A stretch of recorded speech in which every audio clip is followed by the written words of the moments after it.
a second-degree felony for moving and concealing the rifle used in the shooting. Count 4, obstruction of justice, a second-degree felony for disposing the clothing he wore during the shooting. Count 5, witness tampering, a third-degree felony for directing his roommate to delete his incriminating texts. Count 6, witness tampering, a third-degree felony for directing his roommate to stay silent if police questioned him.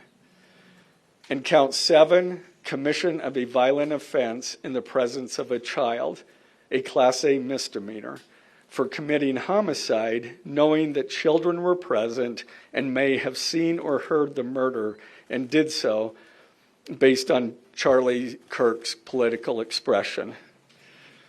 Also, following the press conference, I am filing a notice of intent to seek the death penalty. I do not take this decision lightly, and it is a decision I have made independently as county attorney, based solely on the available evidence and circumstances and nature of the crime. Because we are seeking the death penalty, the defendant will continue to be held without bail in the Utah County Jail. Turning to the 10-page information, these are the allegations. On September 10th, 2025, at approximately 12:23 p.m., Charlie Kirk was shot and killed while speaking to a large crowd on the campus of Utah Valley University in Orem, Utah. Police found the suspected murder weapon, a bolt-action .30-06 rifle, nearby. Over the next approximately 33 hours, police conducted a manhunt for the shooter until the evening of September 11th, 2025, when Tyler James Robinson surrendered to police at the Washington County Sheriff's Office. DNA consistent with Robinson was found on the rifle's trigger. After shooting Mr. Kirk, Robinson hid the gun, discarded the clothing he wore when he fired the rifle, and told his roommate to delete incriminating text messages and not talk to police. Children were present at the time of the shooting. The shooting. Turning Point USA, a nonprofit organization founded in 2012 by Charlie Kirk, organized a public outdoor event to be held at noon on September 10th, 2025 at UVU. The event was the first in a series of similar events to be held at college campuses nationwide. Mr. Kirk is a well-known conservative activist famous for these type of events where he discusses various political issues and debates with audience members. His events and comments have garnered a significant number of supporters and drawn the ire of many who disagree with his political views.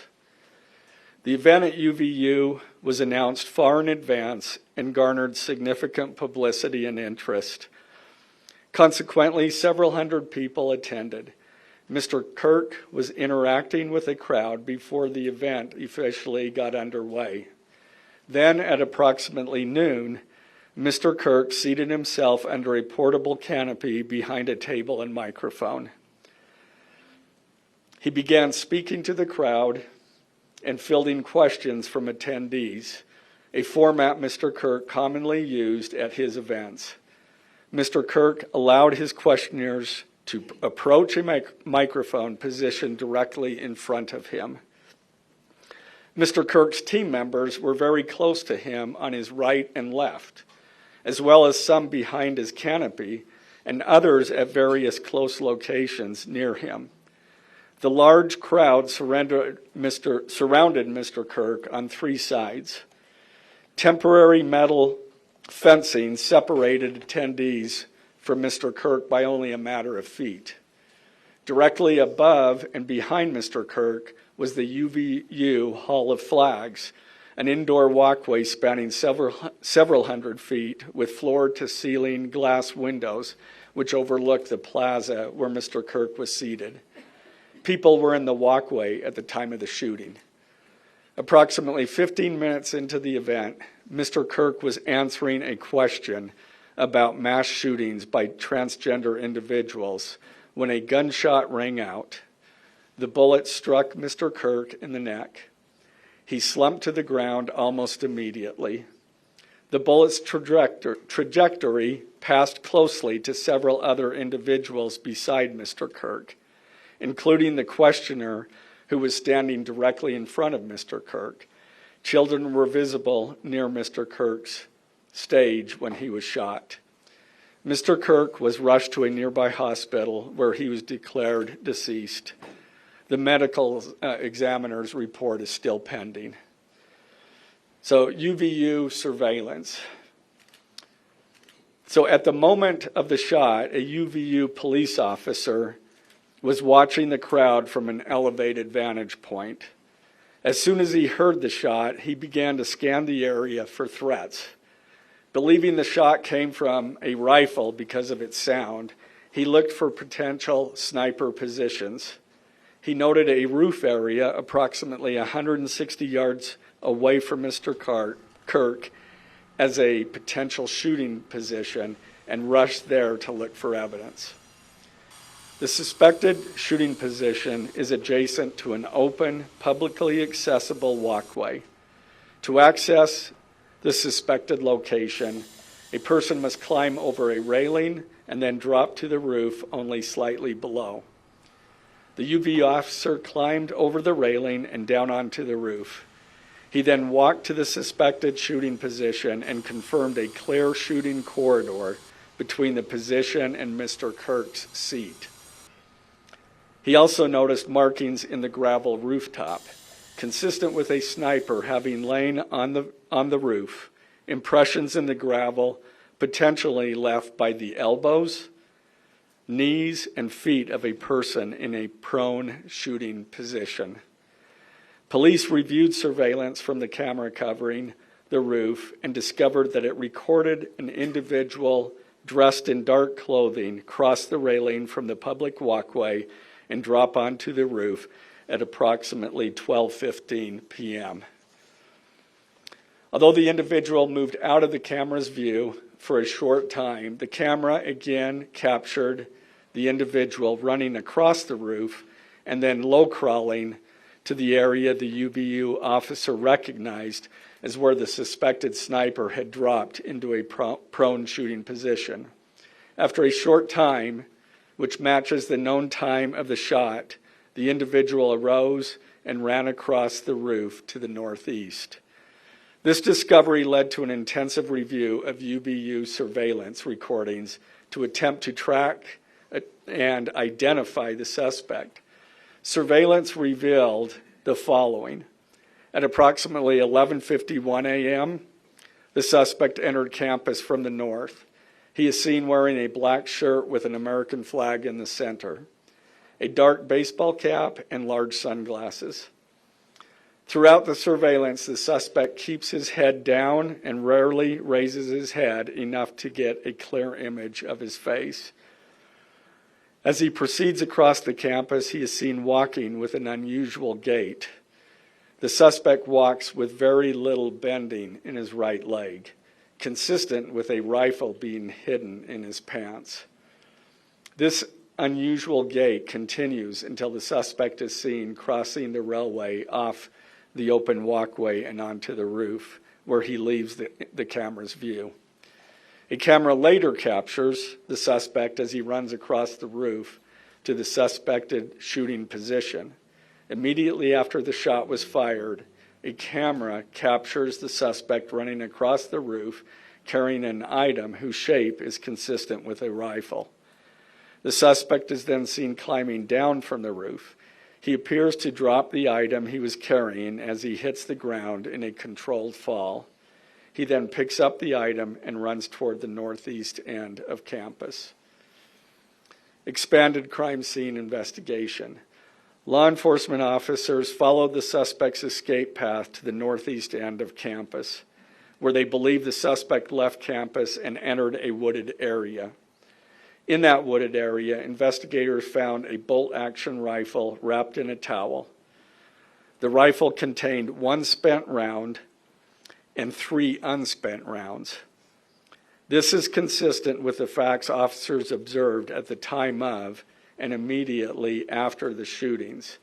No shell casings were found on the roof, suggesting a bolt action rather than an auto-loading weapon, and only a single round was fired. Each round in the rifle contained an etched inscription as follows. The fired cartridge was etched, "No Tice's bulge, OWO, what's this?" The second cartridge that was again not spent, the last 3 were not spent, were not fired. The second, "Hey fascist, catch," with arrow symbols. The third cartridge, "Oh Bella Chow, Bella Chow, Bella Chow, Chow Chow." The fourth cartridge, "If you read this, you are gay," LMAO. The rifle, ammunition rounds, and towel were sent for forensic processing.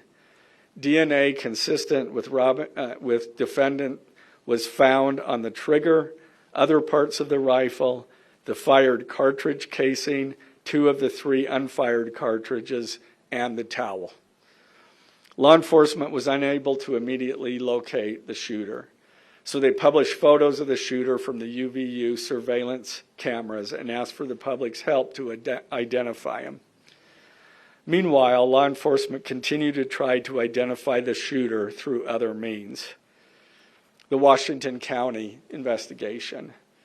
On the evening of September 11th, 2025, as law enforcement continued their investigation, Tyler James Robinson went to the Washington County Sheriff's Office with his parents and a family friend to turn himself in. Robinson's mother stated that the following to police. On September 11th, 2025, the day after the shooting, Robinson's mother saw the photo of the shooter in the news and thought the shooter looked like her son. Robinson's mother called her son and asked him where he was. He said he was at home sick and that he had also been at homesick on September 10th. Robinson's mother expressed concern to her husband that the suspect shooter looked like Robinson. Robinson's father agreed.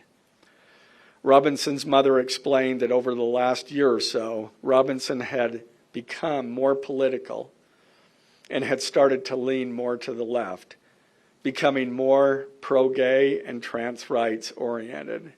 She stated that Robinson began to date his roommate, a biological male who was transitioning genders. This resulted in several discussions with family members, but especially between Robinson and his father, who have very different political views. In one conversation before the shooting, Robinson mentioned that Charlie Kirk would be holding an event at UVU, which Robinson said was a stupid venue for the event. Robinson accused Kirk of spreading hate. Robinson's father reported that when his wife showed him the surveillance image of the suspected shooter in the news, he agreed that it looked like their son. He also believed that the rifle that police suspected the shooter used matched a rifle that was given to his son as a gift. As a result, Robinson's father contacted his son and asked him to send a photo of the rifle. Robinson did not respond. However, Robinson's father spoke on the phone with Robinson. Robinson implied that he planned to take his own life. Robinson's parents were able to convince him to meet at their home. As they discussed the situation, Robinson implied that he was the shooter and stated that he couldn't go to jail and just wanted to end it. When asked why he did it, Robinson explained there is too much evil and the guy, referring to Charlie Kirk, spreads too much hate. They talked about Robinson turning himself in and convinced Robinson to speak with a family friend who is a retired deputy sheriff. At Robinson's father's request, the family friend met with Robinson and his parents and convinced Robinson to turn himself in. The family friend spoke to police and reported telling Robinson that it would be best if he brought all evidence with him to the sheriff's office to avoid police having to search his parents' home.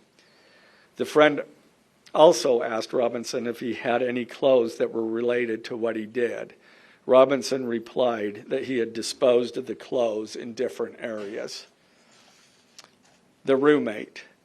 Police interviewed Robinson's roommate, a biological male who was involved in a romantic relationship with Robinson. The roommate told police that the roommate received messages from Robinson about the shooting, and he did provide those messages to police. On September 10th, 2025, the roommate received a text message from Robinson which said, "Drop what you're doing. Look under my keyboard." The roommate looked under the keyboard and found a note that stated, quote, "I had the opportunity to take out Charlie Kirk, and I'm going to take it." Police found a photograph of this note. The following text exchange, then took place. After reading the note, the roommate responded, "What? You're joking, right?" Robinson, "I am still okay, my love, but am stuck in Orem for a little while longer yet. Shouldn't be long until I can come home, but I gotta grab my rifle still. To be honest, I had hoped to keep this secret till I died of old age. I am sorry to involve you." Roommate, "You weren't the one who did it, right?" Robinson, I am. I'm sorry." Roommate, "I thought they caught the person." Robinson, "No, they grabbed some crazy old dude, then interrogated someone in similar clothing. I had planned to grab my rifle from my drop point shortly after, but most of that side of town got locked down. It's quiet, almost enough to get out, but there's one vehicle lingering." Roommate, "Why?" Robinson, "Why did I do it?" Roommate, "Yeah."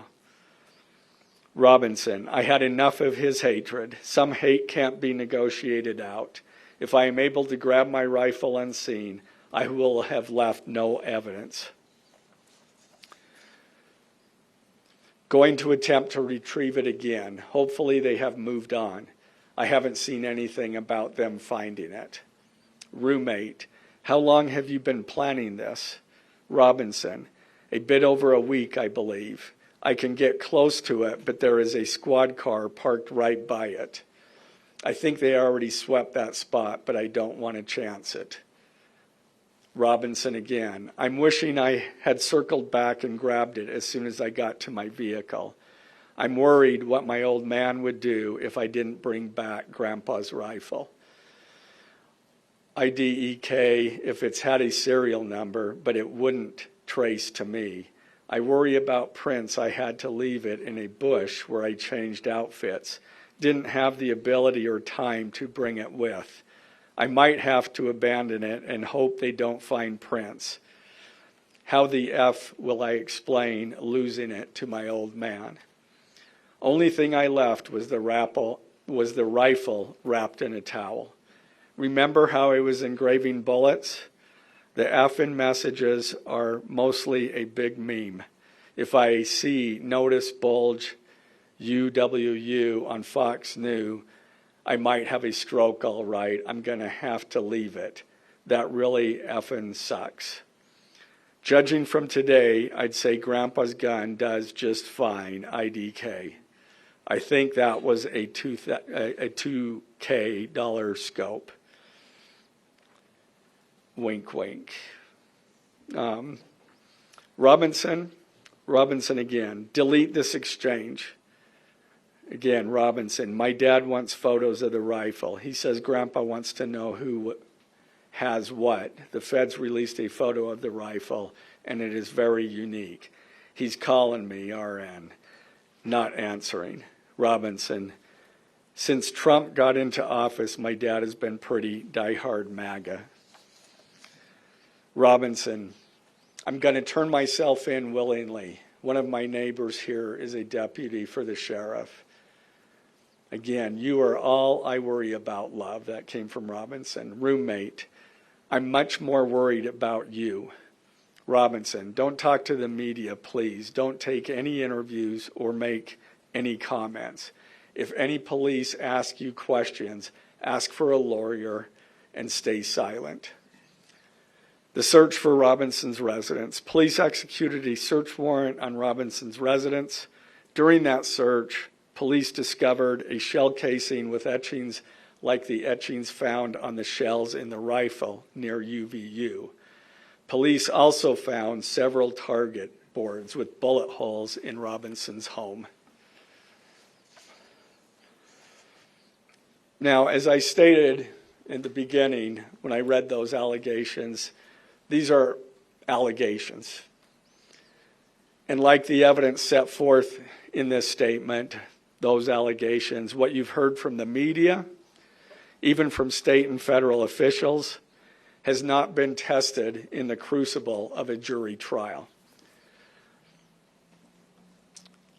I understand the public's desire to know the facts.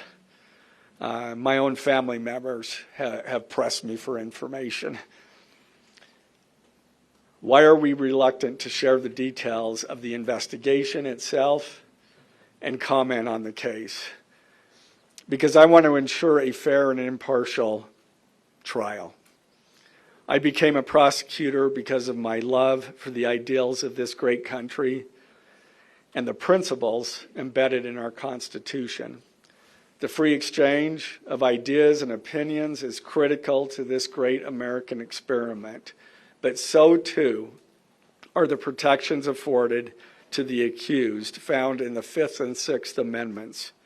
The right against self-incrimination, the right to a speedy and public trial, the right to the effective assistance of counsel, the right to confront one's accusers, and the right to compel the attendance of witnesses. And perhaps most importantly, under our Constitution, the accused is presumed innocent until we, the state, prove to an impartial jury of defendant's peers his guilt beyond a reasonable doubt. That jury cannot rely on our allegations, on what they hear in the news, or on what they hear from a public official. The jury is the sole trier of fact, and they will ultimately determine those facts based on evidence a trial judge has determined is admissible. Again, as prosecutors, we bear the burden to prove guilt beyond a reasonable doubt. But make no mistake, we welcome this burden. I'd like to now introduce my trial team who will be charged with prosecuting the case. This is a veteran and expert team of some of the state's best trial attorneys. Chad Grunander, who is one of my two chief deputies, Ryan McBride and David Sturgill on the far right there. And those two were very much involved in preparing search warrants, did a phenomenal job, worked day and night to see that accomplished well after he was, Robinson was taken into custody. Also, Lauren Hunt, she is one of our special victims prosecutors, and Chris Ballard, my second chief deputy, who will be handling motions. I'm going to explain just the procedural steps. We're not a grand jury. We don't have a grand jury system like the federal courts do. It's a preliminary hearing system.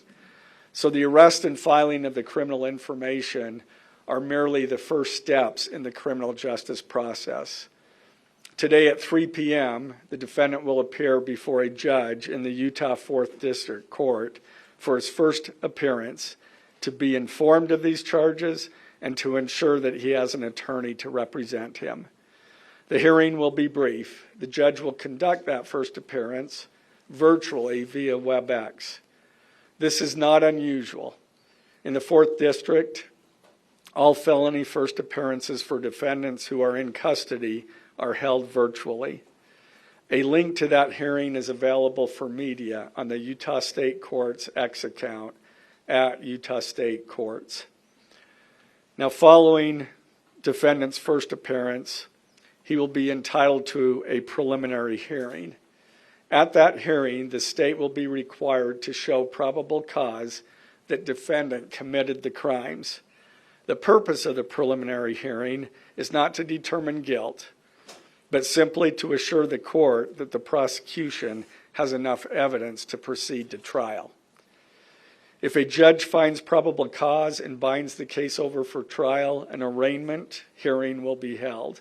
At that hearing, a judge will again inform defendant of the charges against him and require him to enter a plea to each charge. The next step following the arraignment is an opportunity for the parties to file any relevant motions and then ultimately the trial itself. This case has generated a tremendous amount of interest across our nation and even the world. The public's desire for information is understandable, but it bears reiterating that this case will be tried in a court of law consistent with our Constitution, not the court of public opinion. Thus, we will only discuss the case with the press occasionally. It will not be a day-to-day or even week-to-week occurrence, but we will only do so in a manner as not to jeopardize the fair trial process. Before I conclude, I want to express my appreciation for the tireless work of our local, state, and federal law enforcement officers. They have an extremely difficult, dangerous, and often thankless job. I'm proud to acknowledge the exceptional work they do every day, and particularly their work on this case. It was truly a marvel to witness. Their skilled work and dedication have brought us to this point. I'm also grateful for the leadership demonstrated by Bo Mason, the Commissioner of the Utah Department of Public Safety, FBI Special Agent in Charge Rob Bowles, Utah County Sheriff Mike Smith, our local police chiefs, and Felice John Vitti, the acting U.S. Attorney for the District of Utah. I'm also grateful for the support of our Governor, Spencer Cox, and our Attorney General, Derek Brown, who is standing behind me today and has offered his support and resources as we proceed to trial. Finally, I want to thank our Utah County Commissioners, Amelia Powers Gardner, Brandon Gordon, and Skylar Beltran. They too have pledged to assist with the resources needed to successfully prosecute this case. I will now take a few questions. For questions, ladies and gentlemen, just really fast, if you could identify yourself and what organization. Yes, thank you. Okay.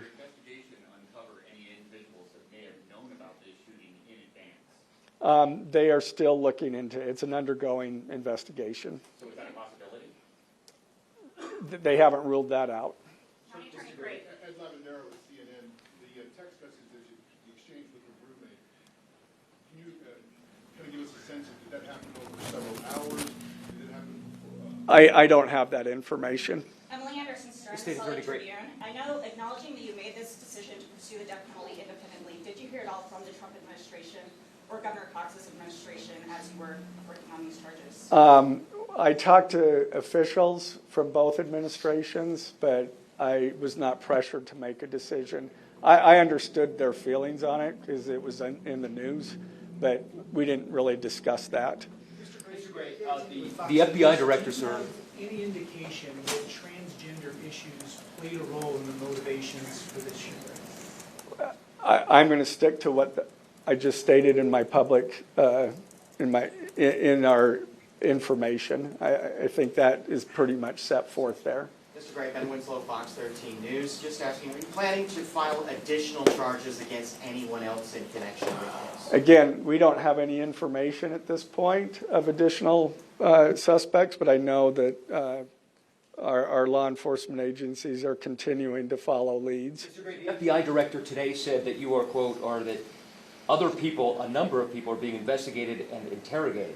So it seems that there are people who might be up for possible charges. Yeah, I'm not- Do you believe that the suspect was a lone wolf, or could this be part of a... I can't comment on that. I'm not aware of all their investigation. I just know that these agencies are continuing to investigate this case and follow all leads. Mr. Gray, Jim Spiewak with... Times would like to know, how does this possibly interface with any federal charges? That's up to the feds. They have different charges, and they're reviewing the evidence, and after they review the evidence and the law, they could file charges, but I'm not privy to exactly what they're looking at. Dennis Hope with the BBC, you spoke a lot about text messages with the roommate. The governor previously said the roommate is cooperating, but could we see charges against the roommate? Again, I'm not prepared to answer that question. Mr. Gray, Red versus Reuters News, is it unusual to cite a political motivation as an aggravating circumstance? It's part of our code, and so we charge that. And Mr. Gray, Jim Spiewak with KUTV. For those that aren't of a legal mind, is this a confession, the text messages? Is that legally a confession? And is he cooperating since he's been taken into custody? Ultimately, a judge will determine that at trial.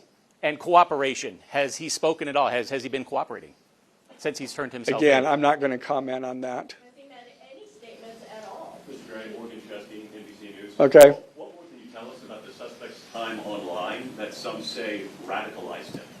I am not aware of that information. It's, again, still under investigation. And has he expressed any remorse so far about this attack? I am not going to comment on that. Is he continuing to not cooperate?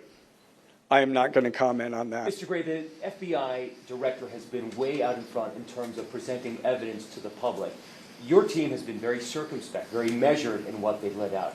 Has that hampered your investigation and the build-up to this criminal? Well, as attorneys, we typically like to control that information to preserve an impartial jury and a fair trial.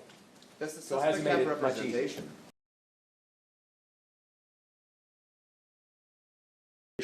Can you tell us more about what the family may have said in interviews?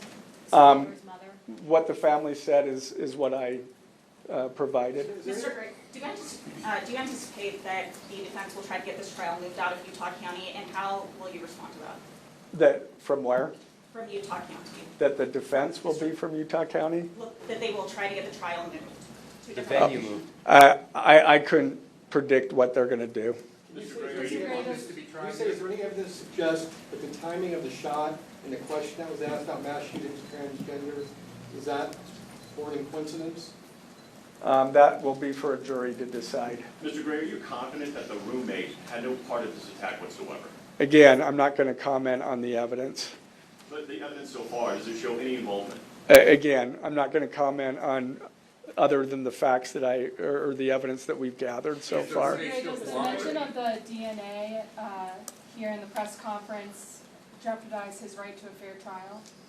I don't believe so. This is part of a public document that we have to file as we file a criminal information. We have to file a probable cause statement.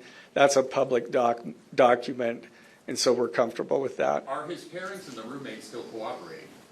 I'm not going to comment on that either. The FBI has said that this suspect had a hatred of Kirk.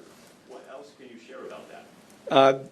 I can't share any more than what I've already said. Mr. This Gray? incredibly precise shot. Do you have any evidence that he went places to practice or have tracked his movements before the shooting that's given you insight into how he prepared? The evidence that I'm willing to share is what I just read in our statement. And it's Mr. in Gray, the- did in you the consult information. Erica We're gonna have Kirk to cut it about off seeking the there. death penalty?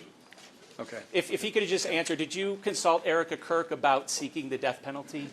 I'm not going to comment on that. Okay, thank you, ladies and gentlemen.